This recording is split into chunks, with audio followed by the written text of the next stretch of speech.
All right, let's welcome up the director of this film, Vincent Grashaw.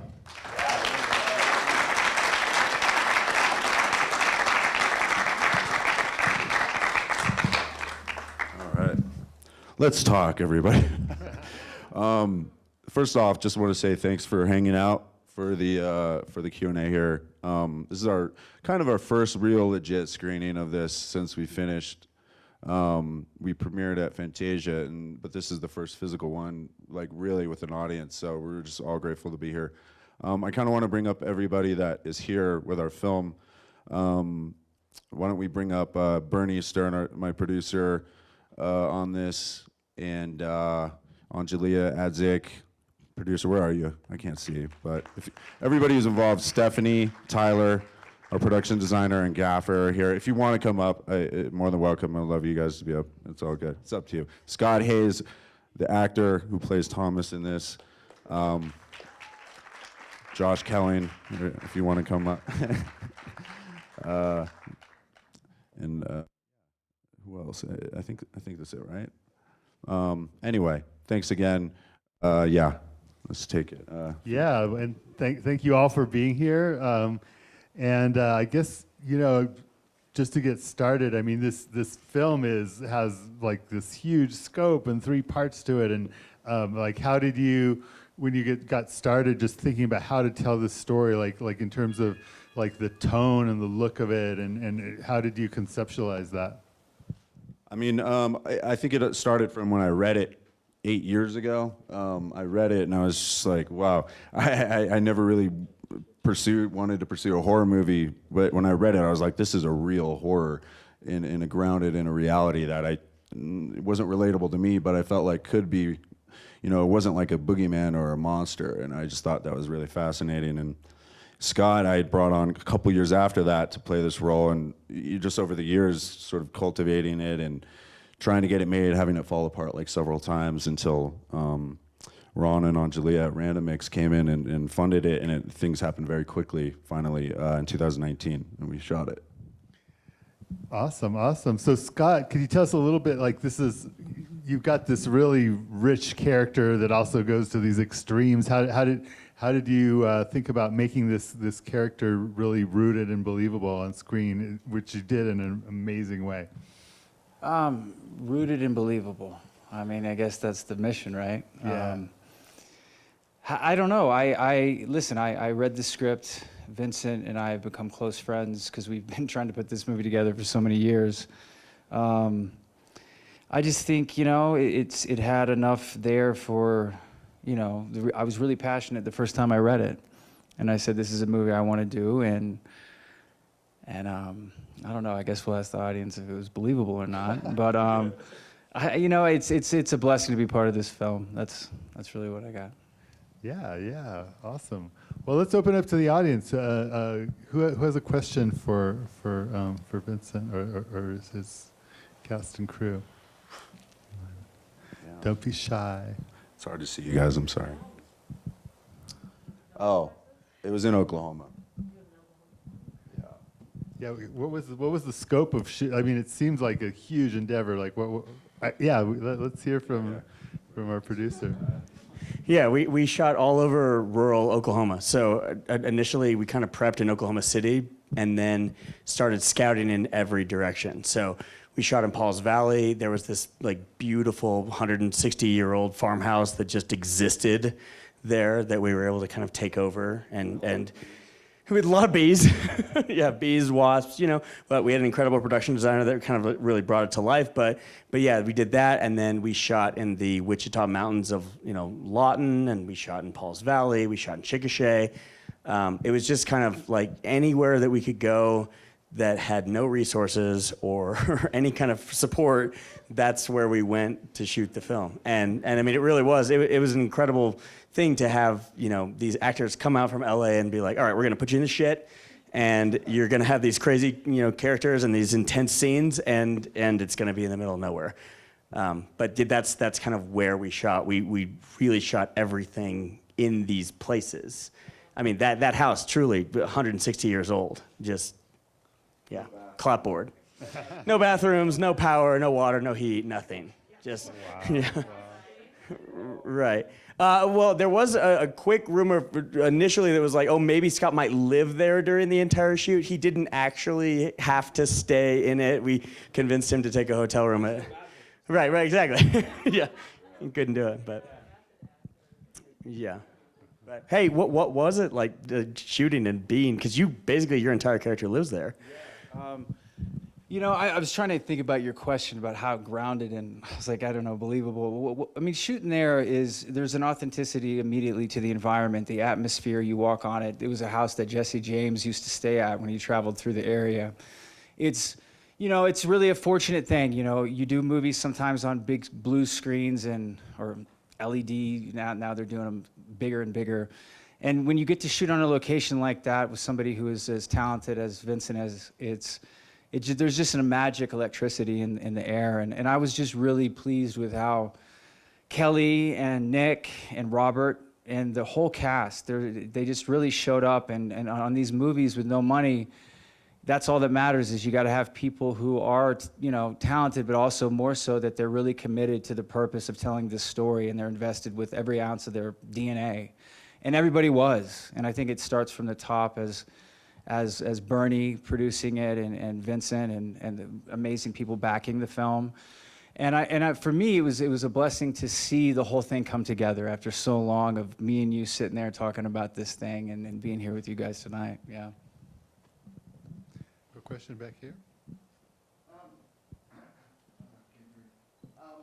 Oklahoma, I find the advantage of shooting in Oklahoma, is there like a film commission where there are tax benefits to that, or did you have to bring your crew from LA? Is there a film community there too?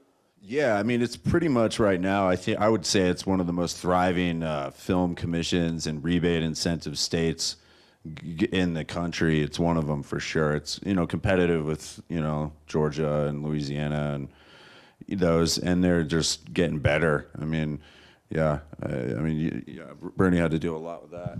Yeah, it's a 35% rebate. It's cash, so that was a huge thing. Every dollar you spend there, they have a really great system. But the other thing that's really awesome about Oklahoma is the variety of locations. I mean, you can find mountains, you can find fields, you can find old and new. But yeah, 35% cash rebate. Very solid reason to go there. Yeah. Go ahead. Could you talk about the casting process? What was your process in casting for this film? I mean, like I said, Scott was attached, I think, 4 years before we finally got it made. Essentially we went out to cast and offered to people like Tony Hale, who he was in my last film. He's amazing. He's kind of another guy I would cast in every movie, as well as Josh Kelling, who plays the parole guy who harasses Nick Stahl. You just find these people, these actors you love working with, and you always try and use them. And so with Kelly and Nick had kind of been back now acting. He had been away for a while, and we just really loved his work in the past and believed in him, and he was just perfect for this. And Robert took a really sort of big risk doing it too. Like, you don't do those scenes that Robert did. Older actors with all that dialogue, really committed to the way it was worded in the script. He really went there. And that material, there was a lot of actors who really loved the material that passed because of the sort of nature of it, and even said, like, look, we're gonna pass on this, we really love it, but don't cut that scene. But I can't do that scene, but don't cut it, because you need it. It really works for the movie. So What scene? yes, and just to actually go into a little bit about how hard it is to get movies made. I'm sure a lot of the filmmakers in this festival are here. It is so hard. And one of my boys, Tiago, come up here too, man. Like, this guy, years ago, like, we had funding, we didn't. We had funding, and we didn't. And, this guy put a lot into this project too. And so he's still involved, but it just goes to show how many rides you take, the ups and downs. It's a nightmare. And this is one of the hardest shoots I've done. I could speak to that for me, but I think everyone here, it was a grind. I was having PTSD, nightmare, like director dreams for 2 weeks after wrapping it. So How many days did you shoot? 22 days. 22 days. 22 days. That's amazing. Somebody there. What were some of the challenges about No money. I mean, no money compared to what we should shoot it for. Freezing, cold. It was the kind of shoot that every single day seemed like an act of God would happen. PAs would come up and say, "Hey, today's going pretty good," and power would go out. We had broken bones. We had crew that held hostage other crew. There was violence and there was chaos and it was just.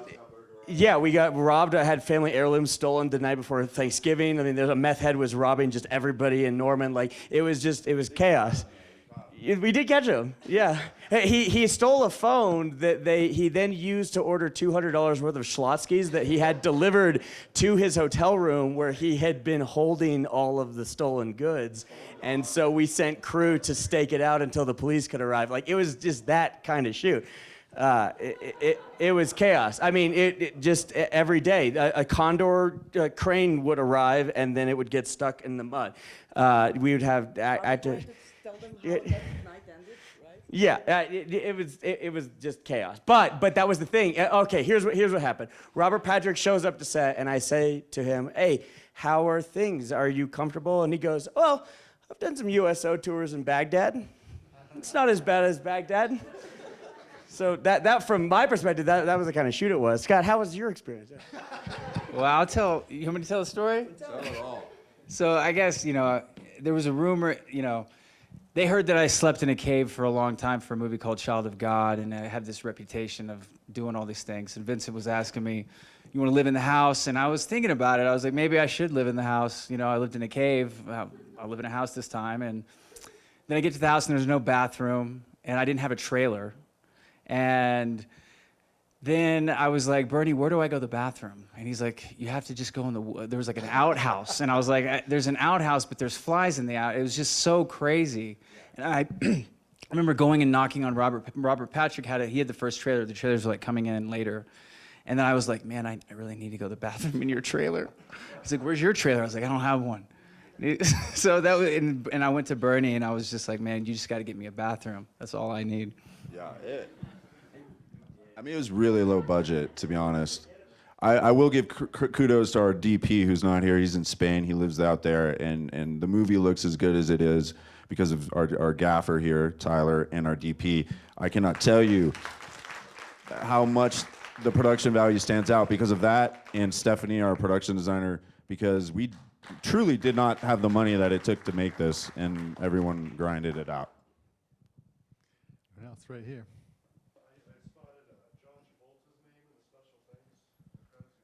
Yeah. I mean, I tend to thank anybody who has a hand in any like the project that we're trying to do, and we had a lot of conversations about him playing that role, and we were close to using him, yeah, he was just a good guy and was supportive of it.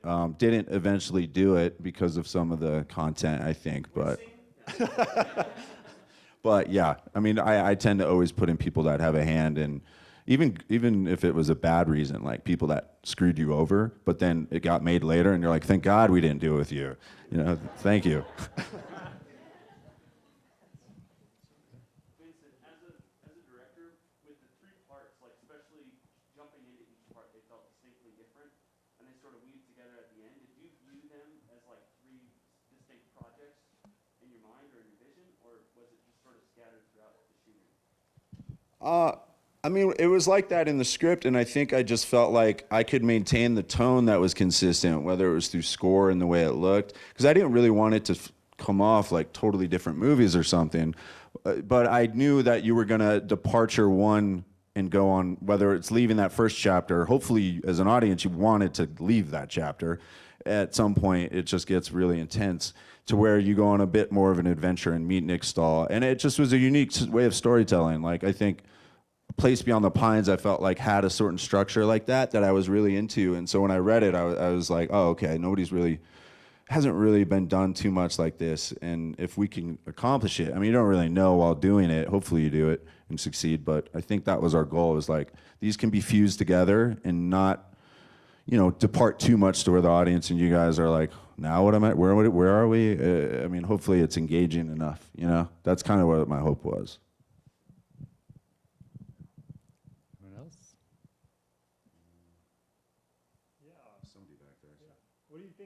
issue was in translating from the story onto the screen, getting that all together? Or any specific part, maybe? What's the hardest part to translate to the screen?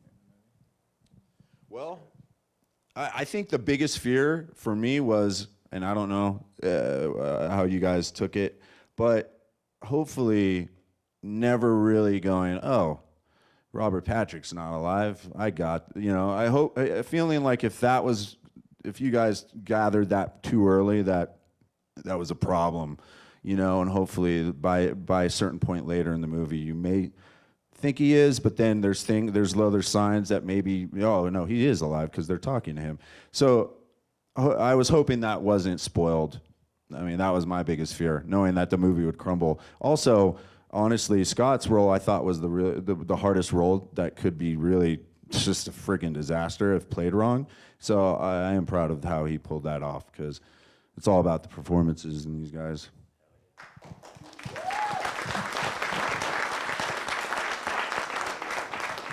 I will say, I've worked with a lot of directors at this point, and Vincent is one of these guys who immediately has a passion and a specific vision for what he was doing, in a way that the script developed a lot over the years. We'd work on it, and then he'd work on it for a long time, give it back to me.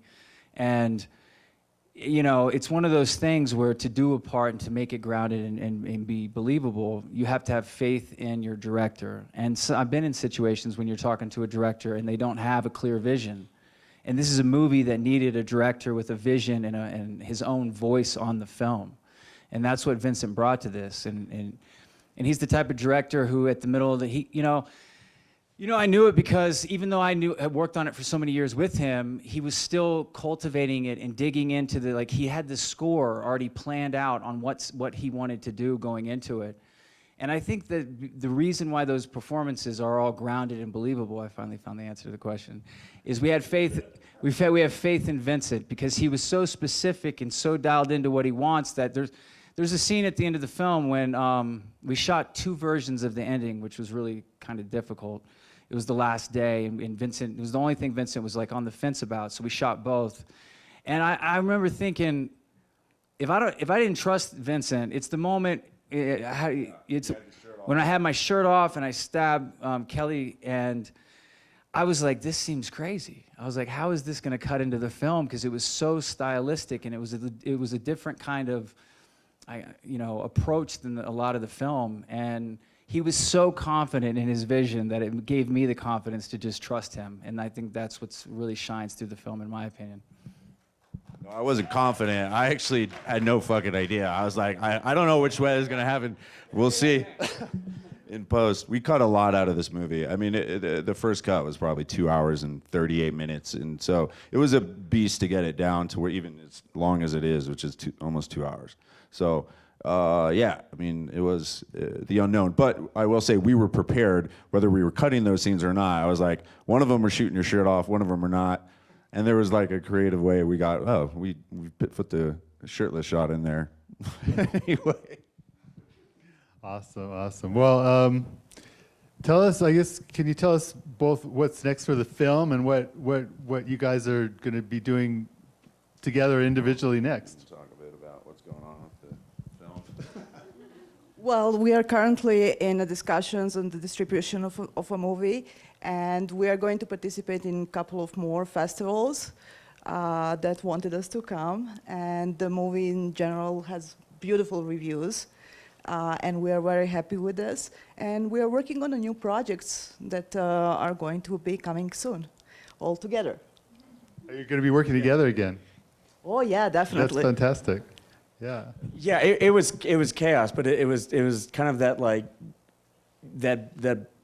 family that you find in trenches, like when you go to war. Sometimes, like you survive it, and you look around at the people that were there with you, and they stuck it out. I mean, the fact that this film was completed was directly related to the dedication and the ability of the people that were involved. Every single day, we were tried to be shut down by something, a river of shit flowing through a house that Tony Hale was stepping through. Like, I mean, every single day was some kind of thing that lost our entire wardrobe on the freeway.